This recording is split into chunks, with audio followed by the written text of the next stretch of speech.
What's up, guys? Welcome to Whiskey. I'm Jeff. This is a channel where I offer my thoughts and opinions on a specific whiskey, and if you stick around to the end, I'll be giving it a score as well. If that sounds interesting, hit subscribe down below, and with that out of the way, let's jump into our review. Today we're looking at the Benriach 16. Stick around.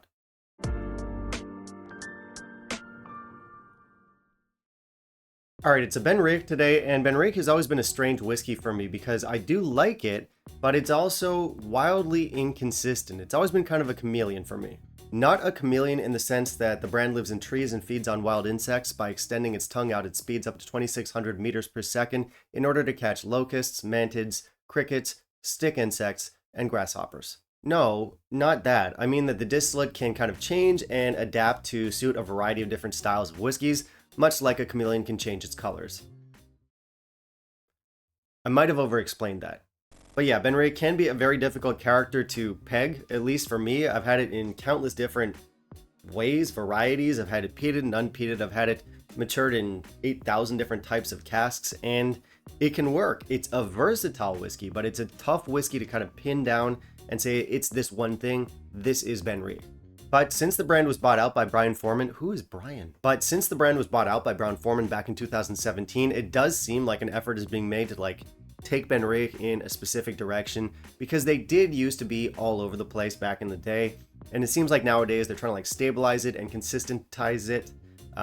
Don't look that word up. But yeah, I do think they're trying to give it its own character. Anyway, our 16 here, this is their newest release. It's just out last year in 2023, and so far the reviews on this one have been mixed. I think the ABV has something to do with that. We'll get to specs in a second, but still, it was one I was very curious to try. In terms of casks, we've got bourbon, we've got sherry, and we've got virgin oak here. I'm not sure what kind of sherry, but if I had to guess, I would probably say Oloroso, and that's about all I know about it. So let's not waste any more time. Let's jump into our review. In the meantime, if you'll kindly leave a like down below, that would be greatly appreciated. Alright, so unlike the vast majority of Benriach whiskeys, this one comes in at 43% instead of 46%. I think only the unpeated 10 is also under 46%. And thing is, I don't hate whiskeys that are 43%. I think there's a lot of examples of very good whiskeys at 43%, but when the whole rest of your range, or almost every other whiskey you've got out, is 46%, what are you doing? Anyway, beyond that, it is probably chill filtered, but luckily we do have natural color, so we got 1 out of 3. So we've got a normal Benriach bottle here. I don't love it or hate it. It's pretty much the same as all of the others, and there's really not that much to say about it. It's fine, so for look, we'll give it 3 out of 5. This does not say non-chill filtered or natural color, at least not on the label. We don't know about chill filtration at all. I assume it is, but on the sleeve it does say that it is natural color, so at least we've got that. Finally, I do want to say that I like the little table that we get on Benriach bottles. I think that's a nice touch where it very clearly states the cask types and our tasting notes. So even this isn't communicating all of the essential information with regards to chill filtration, at least it's very clear and it looks clean. On the nose, this whiskey is cask forward, but it's not dominated by any one cask. We do get bourbon in here, we get sherry, and we get virgin oak in about, I'd say, equal measure. There's some really nice gentle spices in here like pepper and cinnamon and chili. We get our honeys and our vanillas. There's also stuff like orange peel, candied nuts. There's ginger. There's plenty of apples and pears and lots of orchard fruit, stone fruit type notes in here. It's a nice nose. It is a bit restrained. On the palate and finish, we got a light texture. It's not very bodied. Things start off with those honeys and those spices. We get honey, cereal, and nuts. So basically honey nut Cheerios. There's cinnamon, nutmeg, vanilla. There's some oak spice, a touch of smoke in here. There's white pepper, there's butter, there's heather, and there's stone fruit. And here's a fun one, chocolate chip cookies. This is a light, short finish. Okay, so we get really good flavors here, but immediately I have to hit the button. I can't keep the engines running at 43%, Captain. I need more power.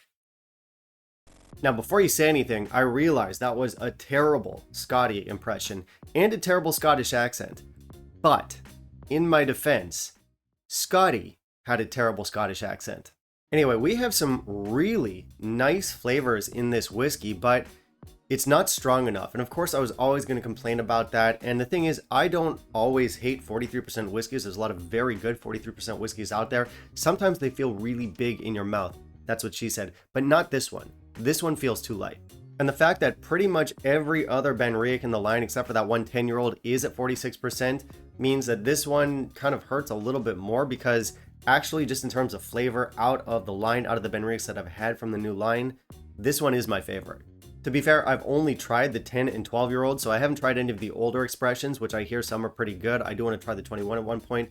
But no, this one, really good balance of flavor. I love the nuttiness. I love the stone fruit, the spices, the butter, the oak, the wisps of smoke. Wisps of smoke. They really, really work. Like, this whiskey has so much potential, and the thing is, we've got a profile that's already more on like the delicate, subtle side, so when you lower the ABV down to 43%, that's just gonna hurt it, and we're damaging what I think could be a truly great whiskey. Anyway, one thing I do want to applaud them for here is the age. Obviously, this is a 16-year-old. Most brands will do like a 15 and an 18-year-old release. 16 is an interesting age. Sometimes it leans a bit young, sometimes older. I have to applaud them here. This stuff, as a 16-year-old, almost hits like an 18-year-old. It's more refined than I was expecting. It's more complex than I was expecting. This one gives us more layers and subtlety than a lot of 18-year-olds on the market. But again, it's just too light, and that sucks.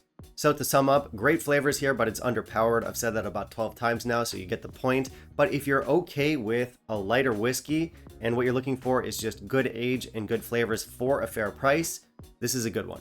For score here, I'm going higher than I think most of you will, and that's just off the back of this being much more refined and complex than I thought it would be, and the fact that it's a fair price. This gets an 86 from me. Finally, guys, before we move on to value, I just want to say a quick thank you to all my patrons and channel members out there. And if any of you want to help keep the channel financially sustainable and independent, there are a number of ways that you can help. I have Patreon and PayPal links down below. Anything and everything helps. And once again, a big thank you to all my supporters. Now let's talk value. I think value is okay here. Even though it's a soft, light whiskey, it does give you I don't know how to say, like an elevated experience in the sense that you are getting refined and complex flavors, and the price is reasonable. In my market, this sells for about 65 bucks or just over 50 pounds. And again, it really is a quality whiskey flavor wise, even though it's not perfect. So I do think it's worth the money. All right, so that's going to be it for me today, guys. Thank you very much for watching. And again, if you want to support the channel, I've got Patreon and PayPal down below. And I want to hear from you guys. Have you tried this one yet? Have you tried the Benriach 16? What are your thoughts on it? Put all that down below. Finally, down below, you can also tell me what you want to see me review down the line, and I'll keep that in mind for my upcoming videos. Bye, guys.